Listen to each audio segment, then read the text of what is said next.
Hello everybody, welcome to My Sail Avigna. ஆங்கில மொழியை தமிழில் கற்போம். தெளிவான உச்சரிப்பு பயிற்சிக்கு ஹெட்ஃபோன் உபயோகிக்கவும். உறுதியான மொழி அடித்தளத்திற்கு வீடியோக்களை L1, L2, L3 என்ற வரிசை கிரமப்படி கேட்கவும். உலகின் பெரும்பாலான நாடுகளில் பரவலாக பேசப்படும் மொழி ஆங்கிலமாகும். பல்வேறு துறைகளுக்கிடையே பாலமாக இருக்கும் ஒரு பொது மொழியாகவும் ஆங்கிலம் கருதப்படுகிறது. அதனால் ஆங்கிலம் பயிற்சி பெற பல்வேறு ஆங்கில மொழி பதிவுகளை கேட்டும் ஆங்கிலத்தில் தினசரி பேசி பழகியும் நமது மொழி புலமையை வளர்த்து கொள்ள முடியும். இன்றைக்கி நம்ம பார்க்க போகிறது உயிரெழுத்துக்கள் மெய்யெழுத்துக்கள் பற்றின விளக்கம். ஒரு மொழியில் எந்த ஒரு மொழியாக இருந்தாலும் காற்று தடை இல்லாமல் ஒலிக்கும்போது அந்த ஓசை உயிரெழுத்து ஒலி என கூறப்படும். அந்த ஒலி ஒரு முழுமையான ஒலி, அதாவது அதைவிட அதை சிறியதாக நம்ம பிரிக்க முடியாது. அதே போல் ஒரு மொழியில் காற்று சிறிதளவு தடைப்பட்டு வரக்கூடிய ஒலிகள் மெய்யெழுத்து ஒலிகள் என கூறப்படும். பொதுவாக இ அல்லது அ என்ற உயிரெழுத்து ஒலியும் மெய்யெழுத்தில் கலந்திருக்கும். உதாரணம் இக், இச், இன். ஏனெனில் இந்த ஈ ஒலி இல்லாமல் அந்த மெய்யெழுத்துக்களை உச்சரிப்பது மிகவும் கடினம். ஆனாலும் அந்த ஈ உயிரெழுத்து இல்லாமல் அந்த ஒலிகளை க், ச், ன் இந்த ஒலிகளை அதைவிட சிறியதாக பிரிக்க முடியாது. அதனால் அவங்க மெய்யெழுத்து அப்படின்னு நம்ம சொல்கிறோம். இப்போது ஆங்கிலத்தை பொறுத்த வரைக்கும் நமக்கு எப்போவுமே சொல்லித்தரது 5 உயிரெழுத்துக்கள் 21 மெய்யெழுத்துக்கள் இருக்குது அப்படின்ட்டு. அது எழுத்துக்கள். ஆனால் 1886ஆம் ஆண்டிலேயே பாரிஸில் துவங்கப்பட்ட இன்டர்நேஷ்னல் ஃபோனட்டிக் அசோசியேஷன் ஒரு அட்டவணை வகுத்தாங்க. அதில் ஆங்கிலத்தில் 20 உயிரெழுத்து ஒலிகள் உள்ளன. அதே போல் 24 மெய்யெழுத்து ஒலிகள் உள்ளன. ஆனால் வடிவங்கள் 21 மட்டுமே உள்ளன.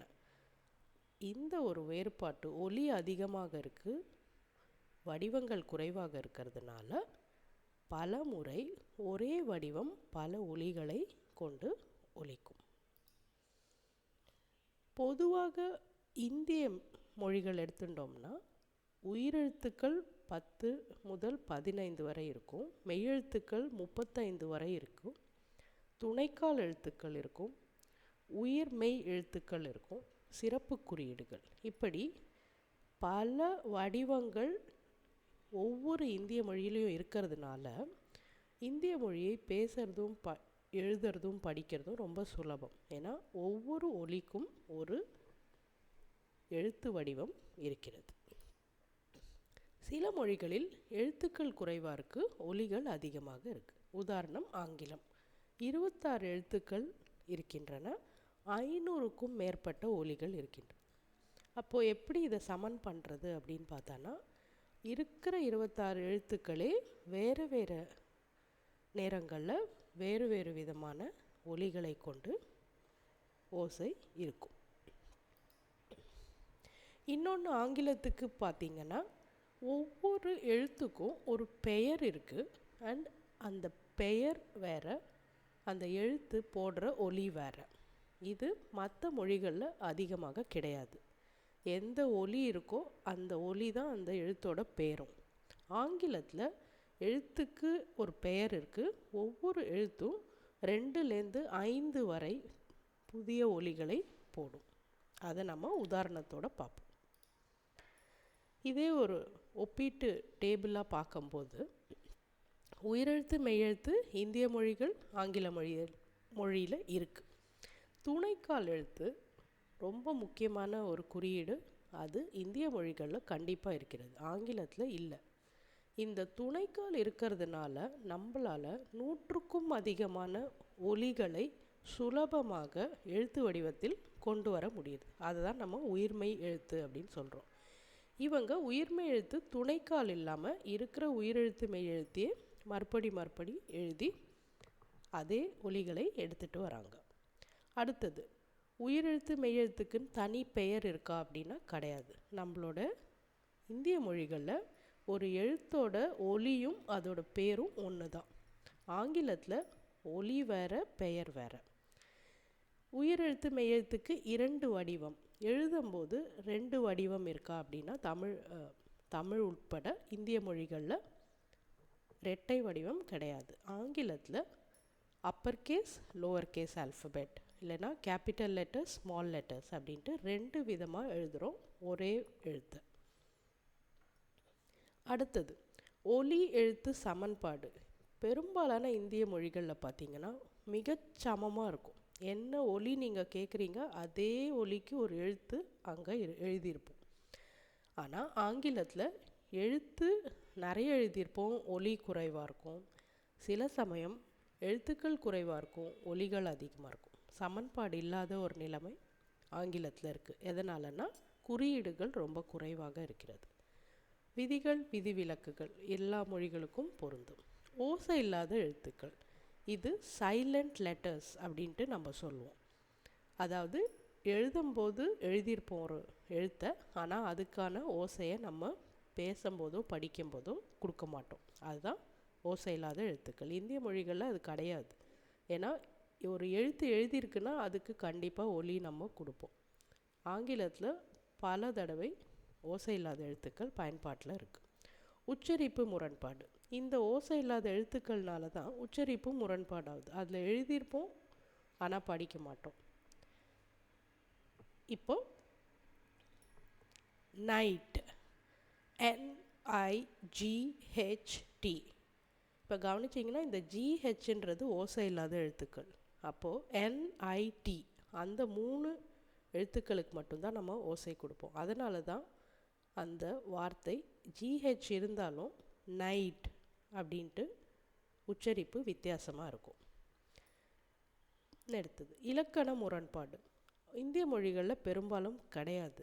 இலக்கணம் இருக்குன்னா விதி இருக்குது, விதி விலக்குகள் இருக்குது. அதை கற்றுக்கிட்டோம்னா இலக்கணம் தெளிவாக இருக்கும். ஆனால் ஆங்கிலத்தில் விதிகள் இருக்கும், விதி விலக்குகள் இருக்கும். ஆனால் பல நேரங்களில் பல சொற்கள் அந்த விதி விலக்குகளையும் பின்பற்றாமல் புதுமையான ஒரு விதத்தில் உச்சரிப்பு இருக்கும், இல்லை எழுதப்பட்டிருக்கும். அது முரண்பாடு மிக அதிகமாக உள்ள ஒரு மொழி ஆங்கிலம். வேற்றுமொழி கலவை. பெரும்பாலான இந்திய மொழிகள் அவங்கவுங்களுக்குன்ட்டு ஒரு அகராதி இருக்குது. அந்த பிராந்தியத்தில் பேசக்கூடிய சொற்களுக்கு பல விதமான வார்த்தைகள் உருவாக்கியிருக்காங்க. அதை தவிர்த்து பொதுவான வழக்கம் சம்ஸ்கிருத மொழியிலேருந்து எல்லா இந்திய மொழிகளும் பல வார்த்தைகளை அவங்களுடைய அகராதியில் இணைச்சிருக்காங்க. ஆனால் ஆங்கிலத்தை பொறுத்த வரைக்கும் பார்த்திங்கன்னா ஆங்கிலம் மட்டுமல்லாமல் ஃப்ரெஞ்சு மொழி, லத்தீன் மொழி, கிரேக்க மொழி, இப்படி பல நாடுகளின் வார்த்தைகளையும் உள்வாங்கி அவங்களோட அகராதியில் வச்சுருக்கிறதுனால நம்ம எழுதும்போது ஆங்கிலத்தில் எழுதினாலும் படிக்கும்போது அந்த வார்த்தை எந்த நாட்டிலேருந்து அவங்க எடுத்திருக்காங்கன்றதை தெரிஞ்சுட்டு அதுக்கேற்ற மாதிரி நம்ம அதை உச்சரிப்பு செய்யணும். அதனால் வேற்றுமொழி கலவை அதிகமாக உள்ள ஒரு மொழி ஆங்கிலம். இப்போ நம்ம கவனிக்க போகிறது ஆங்கில உயிரெழுத்துக்களின் பெயர்கள். கவனத்தில் வைக்கணும், இது அவங்களோட பெயர், ஒலி கிடையாது. Vowel names in English. இப்போ கவனிச்சிங்கன்னா ரெட்டை வடிவம் இருக்குது, 2 விதமாக எழுதப்பட்டிருக்கு. ஆனால் அதோட பெயர் ஒன்று தான். அதே போல் அது போடும் ஒலியும் ஒன்று தான், பொருளும் மாறாது. நீங்கள் இதை கேபிட்டல் ஏன்னு எழுதினாலும் சரி, ஸ்மால் ஏன்னு எழுதினாலும் சரி, அதோட ஒலி, பொருள், பெயர் 3மே மாறாது. அதை நம்ம ஞாபகம் வச்சுக்கணும். A, E, I, O, U. அடுத்து ஆங்கில மெய் எழுத்துக்களின் பெயர்கள். Consonant names in English. அதே மாதிரி தான் இரட்டை வடிவங்கள் இருக்கின்றன, ஆனாலும் பெயர், ஒலி, பொருள் மாறாது. B, C, D, F, G, H, J, K, L, M, N, P, Q, R, S, T, V, W, X, Y, Z. இப்போ நீங்கள் கவனிச்சிங்கன்னா நம்மளோட தமிழில் எஃப், ஒய், ஜெட், எக்ஸ் இந்த ஒலிகள்லாம் கிடையாது. அதனால் அதற்கான சமமான தமிழ் எழுத்துக்கள் இல்லை. பொதுவாக பயன்பாட்டில் இருக்கிற எழுத்துக்களை நம்ம போட்டிருக்கோம். அதனால் ஆங்கில ஒலிப்பதிவுகளை கேட்டு கேட்டு இந்த எழுத்துக்களின் ஒலிகளை நம்ம பயிற்சி எடுக்கணும். இன்றைக்கி நம்ம பார்க்க போகிறது ஈ. என் பெயர் ஈ. நான் போடும் ஒலி அ. கவனிச்சிங்கன்னா 2 வடிவங்கள் இருக்குது, ஆனால் பெயர் அதே தான், ஒலியும் அதே தான். கேபிட்டல் இ, ஸ்மால் இ அப்படின்னு நம்ம சொல்ல போகிறோம். சில உதாரணங்களை பார்ப்போம். இப்போ கவனிச்சிங்கன்னா முதல்ல ஆங்கில எழுத்து அதோட ஸ்பெல்லிங் எழுத்து வரிசை என்னன்ட்டு எழுதியிருக்கு. அடுத்தது அந்த ஒரு எழுத்துக்கும் இருக்கக்கூடிய பெயர் நம்ம பார்க்க போகிறோம். அந்த ஒவ்வொரு எழுத்தும் போடக்கூடிய ஒலிகளை நம்ம கவனிக்க போகிறோம். எல்லாத்தையும் சேர்த்து படிக்கும்போது போடக்கூடிய ஒலி அண்ட் பொருள் என்ன, அந்த வார்த்தையின் பொருள் என்ன அப்படின்றத பார்க்க போகிறோம். ஸோ இப்போ பார்த்தீங்கன்னா சி, ஹெச், ஓ, பி, பி, இ, ஆர். இங்கே கவனிச்சிங்கன்னா சிகப்பு நிறத்தில் இருக்கிறது மெய்யெழுத்துக்கள், பச்சை நிறத்தில் இருக்கிறது உயிரெழுத்துக்கள், சாம்பல் நிறத்தில் இருக்கிறது ஓசை இல்லாத எழுத்துக்கள். இப்போ இதில் கவனிச்சிங்கன்னா பிஆர் ரெண்டும் ஓசை இல்லாத எழுத்துக்கள். இதே மாதிரி ஆங்கிலத்தில் பிரிட்டனில் பேசக்கூடிய ஆங்கிலத்தை நம்ம பிரிட்டிஷ் இங்கிலீஷ் அப்படின்னு சொல்கிறோம். அமெரிக்காவில் பேசக்கூடிய ஆங்கிலத்தை அமெரிக்கன் இங்கிலீஷ் அப்படின்னு சொல்கிறோம். அதனால் 2 ஆங்கில உச்சரிப்பும் சிறிய அல்லது பெரிய அளவில் உச்சரிப்பு மாற்றங்கள் இருக்கும். அதனால் நம்ம 2 விதத்தையும் பார்க்க போகிறோம். இப்போ கவனிச்சிங்கன்னா சிஹெச்சுக்கு தனித்தனியான ஒலிகள் கிடையாது. சிஹெச் அண்டர்லைன் பண்ணியிருக்கும்போது இந்த 2 எழுத்துக்கும் சேர்த்து இச் அப்படின்றத ஒலி. ஓ, இப்போது 2 பி இருந்தாலும் நம்ம ஒரு பீக்கு தான் ஒலி கொடுக்க போகிறோம். அதையும் கவனத்தில் வச்சுக்கணும். எழுதும்போது 2 பி எழுதுவோம். இது டபுள் கான்சனன்ட் வேர்டு. ஆனால் அதோட ஒலி பார்த்திங்கன்னா ஒரு ஒலி தான் இருக்குது, பு. அண்ட் ஈ பார்த்திங்கன்னா அ அப்படின்ற ஒலியோடு இருக்குது. கவனித்தோம்னா ச், ஓ, பு, அ. இப்போ இதை எப்படி பிரிட்டனில் படிப்பாங்க அப்படின்னா சாப்பர், சாப்பர். இதே அமெரிக்கனில் எப்படி படிப்பாங்கன்னா இந்த ஆறுக்கும் சேர்த்து ஒலி கொடுப்பாங்க. அண்ட் இந்த ஓ வந்து ஆன்ற ஒலி ஆகும். கவனிப்போம். இச், ஆ, ப, அ, இர். Chopper, chopper. ஹெலிகாப்டர். அடுத்தது பி, ஆர், ஓ, பி, இ, ஆர். இப்போ ஒரு இடத்துல ஆர் ஒலி இல்லாமல் இருக்குது, ஒரு இடத்துல ஒலியோடு இருக்குது. அடுத்தது அதோட ஒலிகளை பார்ப்போம். ப, ர், ஆ, ப, ப, அ. Proper, proper. அடுத்தது ப, ர், ஆ, ப, அ, ர். Proper, proper. முறையான. அடுத்தது F, O, R, E, V, E, R. இதுலேயும் கவனிச்சிங்கன்னா 6 ஓசை இல்லாத எழுத்து. இங்கே நம்ம எஃப்ன்ட்டு பார்க்கும்போது ஆயுத எழுத்து போட்டிருக்கோம். இப்புன்னு படிக்கக்கூடாது.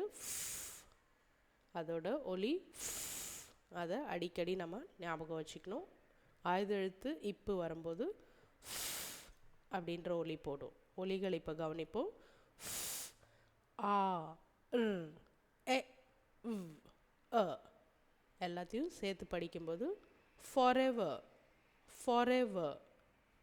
அதே நம்ம இங்கே ஆர்க்கு ஒலி கொடுக்கும்போது ஆ, எ, அ ர் எல்லாத்தையும் சேர்த்து படிக்கும்போது forever forever அந்த இர் வந்து கடைசியில் நம்மளுக்கு கேட்கும். இது அமெரிக்கன் இங்கிலீஷ். என்றென்றும். அடுத்தது B E B B E R. அதே மாதிரி தான் பி ஆர் இரண்டுமே ஓசை இல்லாத எழுத்துக்கள். எழுதுவோம் ஆனால் அதுக்கு ஓசை கொடுக்க மாட்டோம். p e p a pepper pepper. அடுத்தது p e p a r pepper pepper மிளகு. அடுத்தது B A N E L. இப்போ அவங்களோட ஒலிகளை பார்ப்போம். p a n a l. இங்கே கவனிக்கணும், இது ஆன்னு படிக்கக்கூடாது. ஆங்கிலத்தில் ஏவோட ஒரு ஒலி இருக்கு, ஆ. அது பழக்கத்தில் தான் வரும். அதனால இது p a n a l. இப்போ பிரிட்டிஷ் இங்கிலீஷில் எப்படி சொல்லுவாங்கன்னா பேனல்.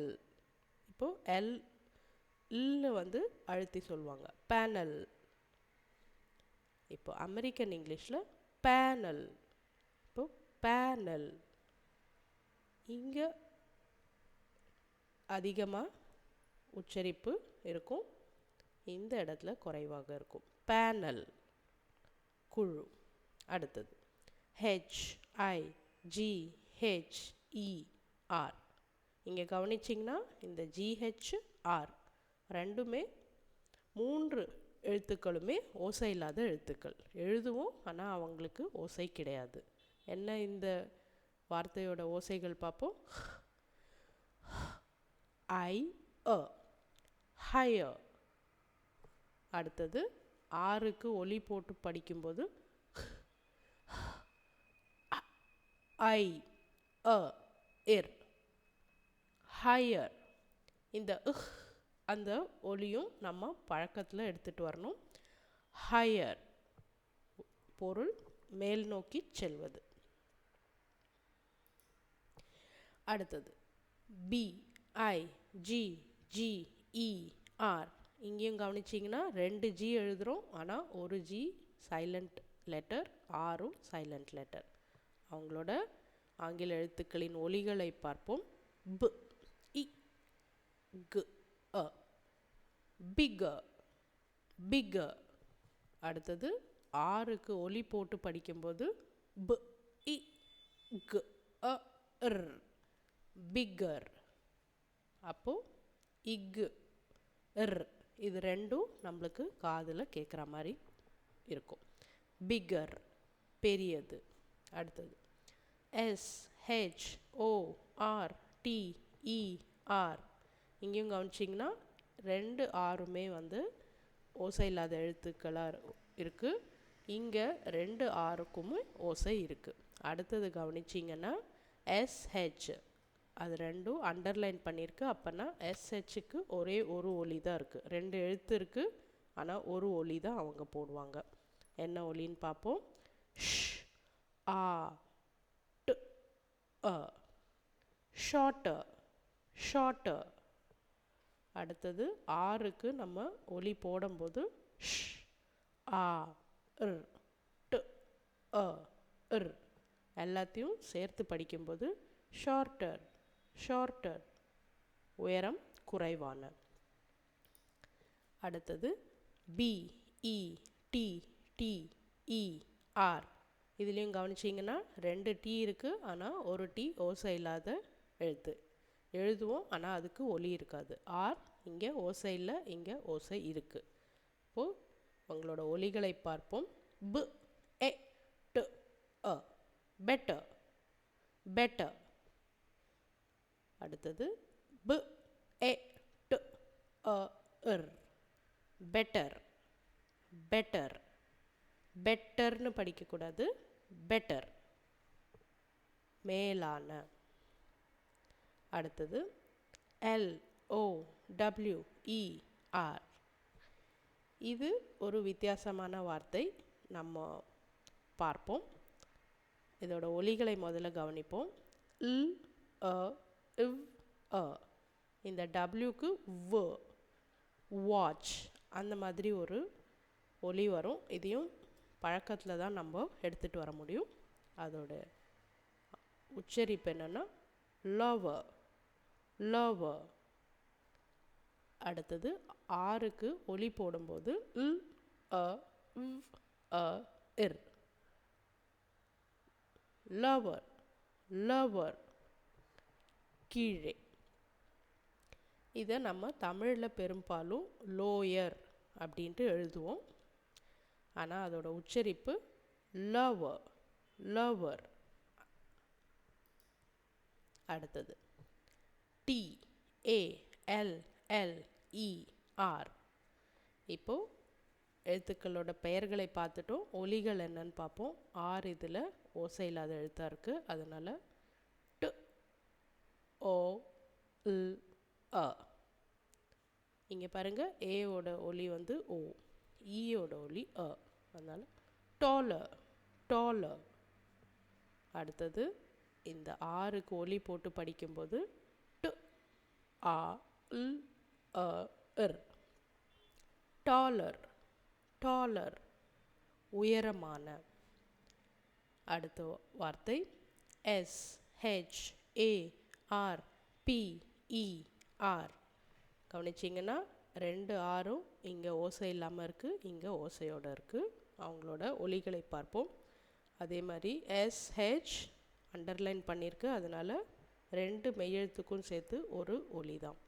ஷ் ஆ ப அ, ஷாப்பர். அடுத்தது ஷ் ஆ இர் ப அ இர், ஷார்ப்பர், கூர்மையான. இன்னைக்கு நம்ம ஆங்கிலத்தில் ஈ என்ற எழுத்து போடக்கூடிய அ ஒலி சொற்களை பார்த்தோம். மீண்டும் அடுத்த வீடியோவில் உங்களை சந்திக்கும் வரை நன்றி. மீண்டும் சந்திப்போம். We will meet again.